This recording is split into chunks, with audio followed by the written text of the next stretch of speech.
प्यार दीवाना होता है, मस्ताना होता है, हर खुशी और हर गम से बेगाना होता है। दोस्तों, लगभग 90 के दशक से पहले यह गाना काफ़ी पॉपुलर हुआ था, लेकिन इस गाने की जो लिरिक्स, जो काबिलियत है वह आज भी है। लोग उस गाने को याद करते हैं और अपने जीवन साथी के प्रति एक ऐसा व्यवहार करते हैं कि उनके साथ 7 जन्मों तक जीने मरने का वादा करते हैं और सुख या दुख में उनका साथ निभाते हैं। लेकिन इसी के विपरीत कुछ ऐसा हो जाता है कि एक लड़की एक लड़के से लव मैरिज करती है। वो लड़का करोड़पति होते हुए भी उस लड़की के लिए अपने माँ बाप को, अपने करोड़ों की जायदाद को ठुकरा देता है और अंततः एक दिन वही लड़की अपने उसी पति को काट करके ड्रम में पैक कर देती है और अपने दूसरे प्रेमी के साथ घूमने के लिए चली जाती है। घूमने के बाद जब 13वें दिन वह अपने घर वापस आती है तो उस समय उसके पति का भाई अपने भाई को ढूंढते हुए जब वापस आता है तब उसे कुछ शंका होती है कि कहीं ऐसा नहीं कि मेरी भाभी ने मेरे भाई साहब की हत्या कर दी है। दोस्तों, जब उस बात को वह पता करता है अपने तरीके से पुलिस प्रशासन की ओर से, तब एक चौंकाने वाला मामला सामने आता है। लोग सोचने पर मजबूर हो जाते हैं कि कोई पत्नी अपने पति के साथ ऐसा व्यवहार, ऐसी घटना कैसे कर सकती है। जब आप भी इस कहानी को सुनेंगे, समझेंगे, जानेंगे तो आप भी सोचने पर मजबूर हो जाएंगे।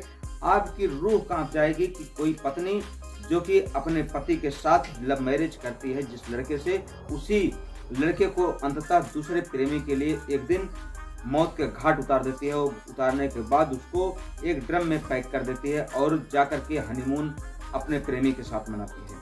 तो आइए जानते हैं कहानी शुरू से लेकर आखिर तक। नमस्कार, प्रणाम। मैं मोनू भारद्वाज हृदय तल की गहराइयों से आपका हार्दिक स्वागत वंदन करता हूं।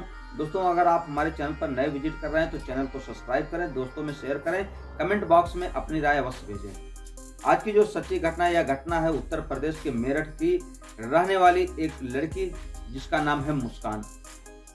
मुस्कान काफी सुंदर है और स्कूल के टाइम में एक दिन वह अपने स्कूल फंक्शन के लिए 2016 में घूमने के लिए जाती। वहीं पर एक लड़का जिसका नाम सौरभ है, सौरभ से उसकी मुलाकात हो जाती है। सौरभ भी देखने में काफी खूबसूरत है, हट्टा कट्टा नौजवान है और उसी बीच दोनों में आपस में फोन का लेन देन हो जाता है।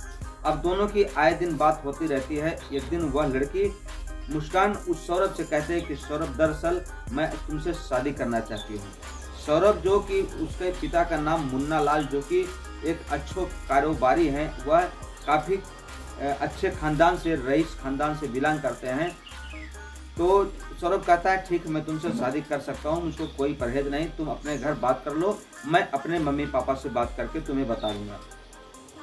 मुस्कान अपने घर पर कहती है कि अपने माता से, अपने पिता से उसे सौरभ का फोटो दिखाती है और कहती है कि दरअसल मैं इस लड़के से प्यार करती हूँ और इससे शादी करना चाहती हूँ। घर वाले जब देखते हैं तो कहते हैं कि बेटे, ये तो लड़का हमारे लेवल का नहीं, काफ़ी है अमीर खानदान का दिख रहा है। तो उसमें मुस्कान कहती है कि इसमें कोई बात नहीं घबराने की, दरअसल जो सौरभ है वह मेरा खर्चा वही उठाता है और वह अपने घर वालों से बात करके हमें से बताएगा कि हमें शादी करनी है और कब करनी है, और वह शादी का खर्चा भी वही उठाएगा क्योंकि उससे मेरी सारी बात हो गई है। जब इतनी बार घर वाले सुनते हैं तो घर वाले राजी हो जाते हैं। उधर जब सौरभ अपने माता पिता से इस लड़की के बारे में बात करता है तो उसके पिता मुन्ना लाल मना कर देते हैं। कहते हैं बेटा, यह लड़की ठीक नहीं है, इसका कैरेक्टर मुझे कुछ ठीक नहीं दिख रहा है, क्योंकि मेरी जो इतने वर्षों का अनुभव है वह अनुभव बता रहा है कि यह लड़की बहुत ही चालाक है, बहुत ही चतुर है।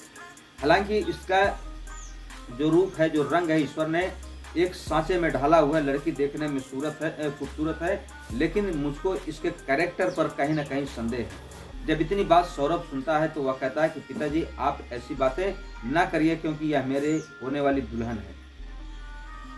पिता की बातें सुन करके जब सौरभ खिन्न हो जाता है घर से, तब उसके पिता कहते हैं कि अगर तुम्हें शादी करना हो तो जाके तुम शादी कर सकते हो, लेकिन मैं अपनी जायदाद से तुम्हें एक फूटी कौड़ी नहीं देने वाला। सौरभ अपने पिता की करोड़ों की जायदाद को ठोकर मार देता है और अंततः 2019 में मुस्कान से लव मैरिज शादी कर लेता है। शादी करने के बाद वह इंदिरा नगर कॉलोनी थाना ब्रह्मपुरी में एक कमरे के किराए के रूम में रहने लगते हैं और जिंदगी सुख में बीत रही थी। मुस्कान सौरभ को पाकर काफी खुश थी। इसी बीच ईश्वर के द्वारा एक आशीर्वाद उनको प्राप्त हो जाता है। एक फूल सी बच्ची मुस्कान के गोद में जन्म लेती है। अब धीरे धीरे जब फैमिली बढ़ जाती है, 2 से 3 हो जाते हैं, तब जिम्मेदारी कुछ बढ़ जाती है। सौरभ कहता है कि मुझे दरअसल नौकरी की तलाश में कुछ अच्छा करना चाहिए। इसी बीच वह मर्चेंट नेवी में एग्जाम देता है और निकाल भी ले जाता है। उसकी जब पोस्ट मर्चेंट नेवी में हो जाती है, अब तो कहना ही क्या, सोने पर सुहागा हो जाता है। अब पैसों की बरसात होने लगती है, क्योंकि मात्र उसकी बीबी और एक बच्ची दोनों रूम में रहते हैं। और इधर जो मर्चेंट नेवी में सौरभ था, उसकी आए दिन ड्यूटी जो कि पानी की जहाज होती है उसमें लगी रहती है, वह विदेशों में रहता है। अब वहां से वह पैसा भेजता है। इधर इनकी जो बेगम में पत्नी है मुस्कान, वह काफ़ी अच्छे से अपना जीवन व्यतीत करती हैं। रुपये पैसे उनके अकाउंट में आते हैं और जितने भी उनकी शौक है उसको पूरा करती हैं। लेकिन इसी बीच एक दिन वह इंस्टाग्राम चलाते हुए अपना समय व्यतीत करते हैं। उनकी मुलाकात एक साहिल शुक्ला नाम से मुलाकात हो जाती है और दोनों जब एक दूसरे को देखते हैं तो पहले ही नज़र में मुस्कान को साहिल शुक्ला से प्यार हो जाता है। दरअसल साहिल शुक्ला जो था वह बचपन का इनका दोस्त था और स्कूल के समय में यह दोनों एक साथ पढ़े हुए थे। अब चैटिंग के माध्यम से दोनों से बातें चीतें होती रहती है। तब जब साहिल इसे पूछता है कि आखिर मुस्कान तुम कहाँ हो, तब मुस्कान अपना एड्रेस देती है और कहती है कि दरअसल मैं तुमसे कुछ बात करना चाहती हूँ। मुस्कान के कहने से पहले ही जो साहिल था वह कह देता कि मुस्कान, मैं तुम्हें स्कूल टाइम से ही प्यार करता था। अगर तुम मेरे प्यार को एक्सेप्ट कर लेती तो शायद मुझे जीवन की सारी खुशियाँ मिल जाती। इधर हवस की आग में प्यासी मुस्कान भी किसी ऐसे ही व्यक्ति को ढूंढ रही थी जो कि उसकी मन की तृप्ति, उसके मन की शांति, उसकी हवस की प्यास को बुझा सके। अब इधर जो साहिल शुक्ला था और मुस्कान दोनों एक निश्चित डेट पर मिलते हैं। एक निश्चित स्थान पर दोनों में मुलाकात होती है, संबंध बनते हैं और धीरे धीरे उनकी जो गहरी दोस्ती थी अब प्यार में और भी ज़्यादा गहरी होने लगती है। इधर मुस्कान जो थी अपने पति से आए दिन जब भी उसकी तनख्वाह आती तब उस पैसे से साहिल का भी खर्च निभाती। जो साहिल था वह नंबर 1 का चरसी था। वह धीरे धीरे चरस की लत मुस्कान को भी लगा देता है और दोनों अब चरस के आदी हो जाते हैं। जब तक मुस्कान चरस नहीं पाती तब तक उसको चैन नहीं होता और जब चरस पी लेती हैं तो वह साहिल के साथ मिल करके हनीमून मनाती, रंगरेलियां मनाती। दोस्तों इसी बीच एक दिन साहिल कहता है कि दरअसल अब मैं तुम्हारे बगैर नहीं रह सकता, तुम्हें किसी भी कीमत में मेरे साथ आना होगा। तब मुस्कान कहती है जो मेरा पति है, आखिर मेरा पति क्या करेगा, मेरा पति विदेश में रहता है और जब तक वहाँ है तब तक मैं तुम्हारे साथ शादी नहीं कर सकती, तुम्हारे साथ नहीं आ सकती। तब जो साहिल था एक प्लान बनाता है, कहता है कि क्यों ना हम तुम्हारे पति को अपने रास्ते से ही हटा दें। अगर तुम्हारा पति जब रास्ते से हट जाएगा तो हमारी तुम्हारे बीच में कोई कांटा नहीं रहेगा। अब हम दोनों एक दूसरे के साथ रह सकेंगे। दोस्तों तभी मुस्कान जो थी इस बारे में बहुत ही विचार विमर्श करती है और कहती है ठीक है, मैं अपने पति से बात करके उनको बुलाती हूँ। अब मुस्कान अपने पति सौरभ से बात करती है और कहती है कि तुम विदेश में ही रहो और तुम्हें घर आने की जरूरत नहीं, क्योंकि तुम्हें मेरा कुछ ख्याल नहीं है। इतने दिन बीत जाते हैं आपको विदेश में रहते हुए, मैं तुमसे प्यार करती हूँ, तुम्हारे प्यार के खातिर मैं अपने परिवार को छोड़ करके आई हूँ और तुम्हें सिर्फ पैसों की पड़ी हुई है। दरअसल अब मुझे पैसे नहीं, अब तुम्हारी जरूरत है। जब इतनी बात सौरभ सुनता है तो वह खुशी से झूम उठता है और कहता है ठीक है, अपने मैं जो मालिक हैं, जो मैनेजर हैं शिप के, उनसे बात करता हूं और उनसे कहता है कि दरअसल सर मैं अब की बार किसी भी कीमत पर 25 फरवरी को अपने घर जाना चाहता हूं, क्योंकि 25 फरवरी को मेरी धर्म पत्नी का जन्मदिन है और अब की बार जो जन्मदिन है हम दोनों मिलकर के साथ में ही मनाएंगे। उसको छुट्टी मिल जाती है और वह 24 तारीख को दुबई से अपने घर आ जाता है मेरठ में। और मेरठ के बाद जब यहाँ इंदिरा नगर कॉलोनी में जहाँ पर वो रहता है कमरे के मकान में, वहाँ पर अपनी पत्नी के पास आ जाता है। लेकिन दोस्तों जब शाम का वक्त होता है काफ़ी अर्जे से मैनेजमेंट किया जाता है, अपनी पत्नी का जन्मदिन बहुत ही धूमधाम से मनाता है। इसी बीच जो साहिल था वह इसे मुस्कान को कुछ नशीली दवा दे के गया था। कहा था कि जैसे ही सारा प्रोग्राम खत्म हो जाए तुम ये नींद की गोलियां अपने पति को खाने में मिला करके दे देना। अब इधर सौरभ सारा खाना खाने के बाद लेट जाता है, लेकिन उस मुस्कान की हिम्मत नहीं पड़ती कि वह अपने पति की हत्या कर दे। अब धीरे धीरे समय बीत जाता है। तब एक दिन सौरभ कहता है कि दरअसल अब मैं विदेश नहीं जाऊंगा, अब मैं यहीं पर रह करके कोई काम करूंगा और तुम्हारे साथ ही जीवन बिताऊंगा।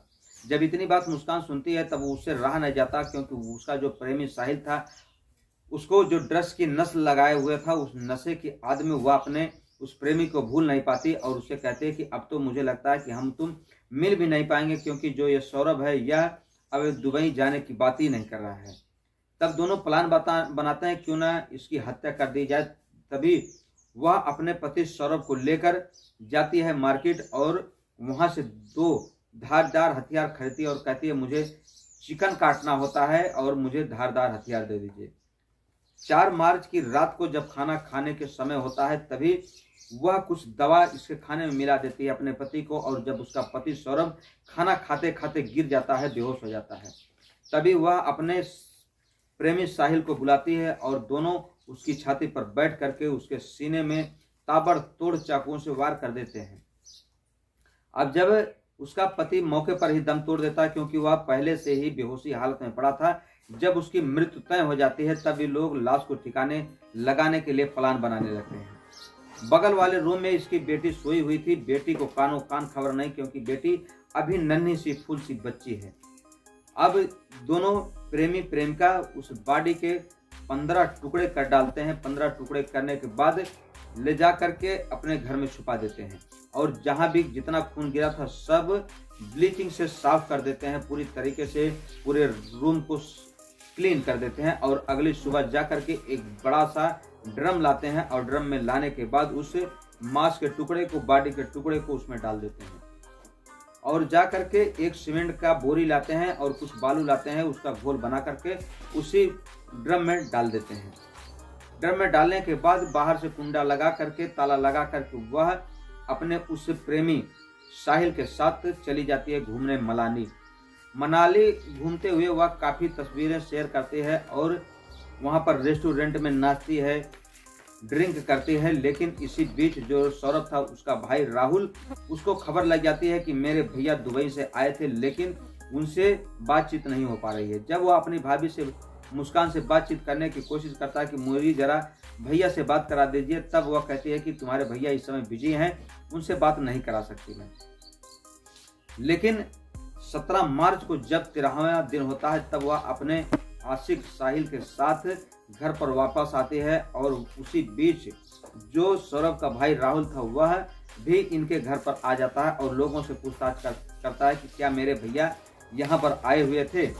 जब अपनी भाभी से पूछता है तो उसकी भाभी बताती है कि तुम्हारे भैया तो दुबई वापस चले गए।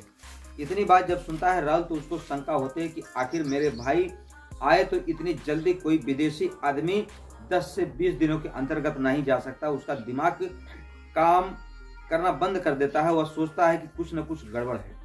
तभी वह अपने भाभी के पीछे पीछे उसके रूम पर जाता है और जैसे ही रूम का दरवाजा खुलता है तो एक अलग तरह की स्मेल घर के अंदर से बदबू आ रही थी। इतनी भयानक बदबू कभी भी राहुल ने अपने जीवन में नहीं सूंघा था। तभी वह अपने नज़दीकी पुलिस स्टेशन पे फोन करता है और कहता है कि सर, मुझे संदेह है कि मेरी भाभी ने मेरे भाई को मौत के घाट उतार दिया है और इनके घर से ऐसी बहुत ही भयानक बदबू आ रही है। पुलिस की टीम जैसे ही वहां पर आती है तो उसका जो प्रेमी था साहिल, उसको भी पकड़ती है और मुस्कान को भी पकड़ती है। दोनों को ले जा करके थाने में जब पूछताछ करती है तब मुस्कान बताती है दरअसल हमने अपने पति की हत्या कर दी है। जब पुलिस पूछती है कि आखिर तुम्हारा जो पति सौरभ था उसने तो अपने पिता की करोड़ों की जायदाद को लात मार करके तुमसे शादी किया था, लव मैरिज किया था, आखिर तुमने उसकी हत्या क्यों कर दी। तब वह बताते हैं कि दरअसल जो मेरा पति था वह विदेश में रहने लगा था और इसको पैसे की ऐसी लत पड़ गई थी कि वह मेरी तरफ ध्यान देना बंद कर दिया। इसी बीच मेरे बचपन के दोस्त साहिल शुक्ला से मेरी मुलाकात हो जाती है और हम दोनों में प्यार हो जाता है। यह जो साहिल था मुझे शारीरिक सुख पूरी तरीके से देने लगता है और अंततः एक दिन हम दोनों प्लान बनाते हैं कि हम लोग शादी कर लें। लेकिन इस बीच में यह रोड़ा मेरा पति सौरभ आ रहा था, क्योंकि सौरभ के रहते हुए हमारी शादी नहीं हो पाती, इस नाते हमने सौरभ को मौत के घाट उतार दिया। दोस्तों, एक बेटा जो कि अपने माता पिता की करोड़ों की जायदाद को ठोकर मार करके एक लड़की से लव मैरिज शादी कर लेता है, उसको अपना जीवन साथी बना लेता है, वही महिला, वही दुल्हन अपनी हवस की प्यास बुझाने के लिए दूसरे लड़के से अपना संबंध बनाती है और अपने उस निर्दोष पति को मौत के घाट उतार देती है। हालांकि पुलिस ने उसके आशिक को और मुस्कान को हत्या करने के जुर्म में, सबूत छुपाने के जुर्म में जेल भेज दिया है। अब दोनों प्रेमी प्रेमिका जेल में है, लेकिन समाज में एक ऐसा संदेश जा रहा है कि कोई भी लड़का, कोई भी लड़की अगर अपने माता पिता की गैर इच्छा के विरुद्ध शादी करते हैं और उनको ऐसा परिणाम मिलता है, तो निश्चित तौर पर हमारी सबसे भाइयों से यही निवेदन है कि अपने माता पिता की इच्छाओं के विरुद्ध बिल्कुल मत जाइए, क्योंकि अगर ऐसा ही हो प्यार का अंजाम है तो ऐसे प्यार को ठोकर मार दीजिए। जिस महिला के लिए उसने अपने माता पिता को करोड़ों की जायदाद को ठुकराया, उसी महिला ने उसको मौत के घाट उतार के अपने आशिक के लिए उसका सब कुछ न्यौछावर कर दिया। दोस्तों, हमारी कहानी कहने का उद्देश्य किसी के दिल को ठेस पहुंचाना नहीं, बल्कि आपको सतर्क करना, आपको जागृत करना है। मिलते हैं हम आपसे अगले वीडियो में, तब तक के लिए आप अपना ख्याल रखें। जय हिंद, जय भारत, हर हर महादेव।